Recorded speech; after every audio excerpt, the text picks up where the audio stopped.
सदर रजब तैयब अर्दवान का pope Francis से राब्ता। तुर्की ने मसला फ़लस्तीन पर तमाम फोरम्स के साथ सिफारती कोशिशों को तेज़ किया है।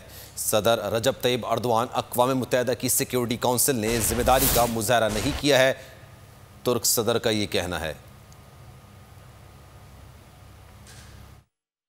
सदर रजब तैयब अर्दवान का पोप फ्रांसिस से राब्ता। तुर्की ने मसला फ़लस्तीन पर तमाम फोरम्स के साथ सिफारती कोशिशों को तेज़ किया है। सदर रजब तैयब अर्दवान अक़वाम मुत्तहिदा की सिक्योरिटी काउंसिल ने जिम्मेदारी का मुज़ाहरा नहीं किया है, तुर्क सदर का ये कहना है। सदर रजब तैयब अर्दवान का पोप फ्रांसिस से राब्ता।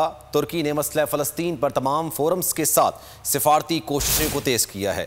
सदर रजब तैयब अर्दवान अक़वाम मुत्तहिदा की सिक्योरिटी काउंसिल ने जिम्मेदारी का मुज़ाहरा नहीं किया है, तुर्क सदर का ये कहना है।